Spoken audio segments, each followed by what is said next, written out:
an incorrigible delinquent at times. Behave yourself, man!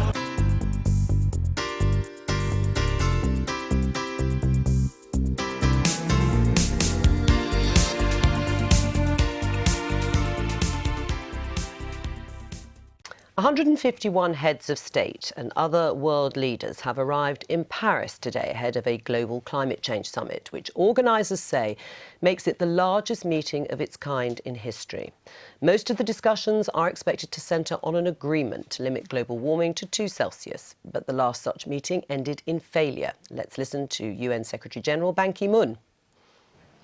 The national climate plans submitted by more than 180 countries as of today cover close to 100% of global emissions.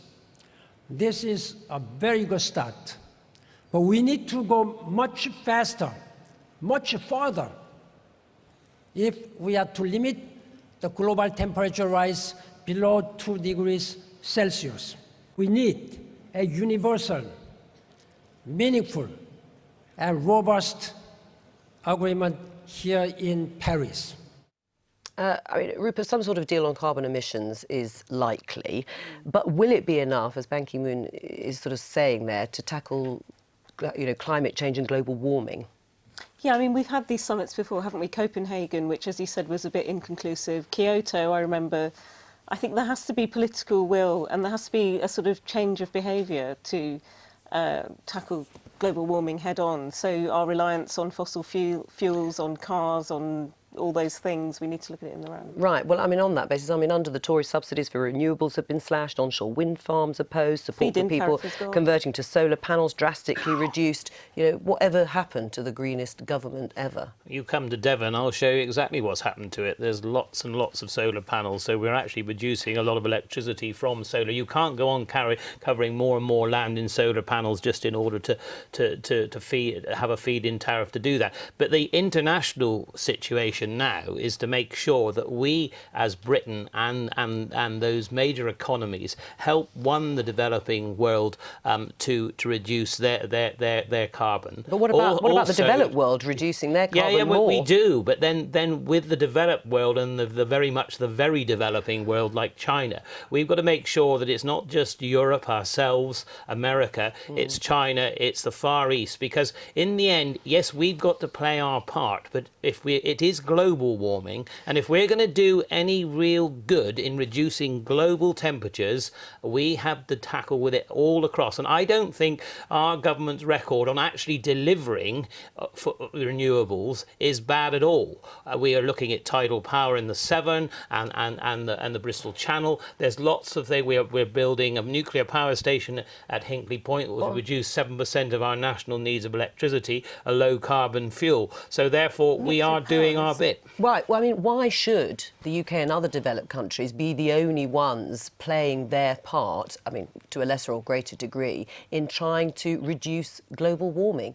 If we don't have some of the big developing nations on board who are some of the biggest polluters as well, it'll be worthless. It does take political will from all sides, but you're right that this government has had a mixed record on this. We had the Hugger Husky photos pre-election. It was going to be the greenest government ever, and wasn't Cameron reported as saying cut the green crap after he was elected?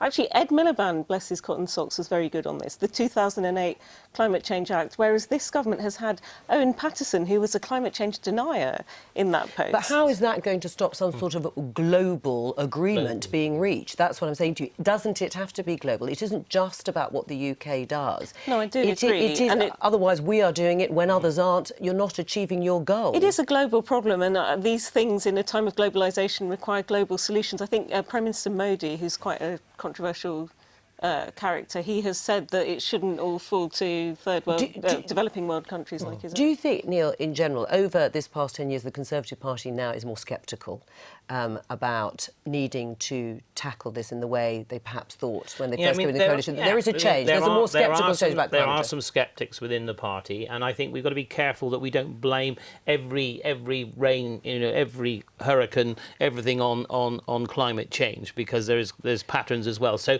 what I think but if you look at actually our record in government of delivering on green energy is actually good. I also really but there hasn't been consistency, yeah, but I has also there? And the really buy industry's- into what the Prime Minister wants to do, and that is to help the developing world help themselves on climate change. And we really, I mean, many of us have visited China. You know, you do not see the sun in Beijing. That is the level of pollution, But and we have got to get that dealt with. Is an agreement at 2 degrees Celsius really enough when there are developing countries who say at that level, if that's the deal, to reduce it to 2 degrees Celsius, that will still wreak havoc on large parts of the developing world? The impact will hit the poorest. Do you accept that? My view is that if we can get that 2% agreed across the globe, then it will do a great deal of good at stopping global warming. We are not going to stamp it out completely. We've got to slow it down. And I think we've got to be very practical, because you can talk about figures as much as you like. Until we get people like the Chinese government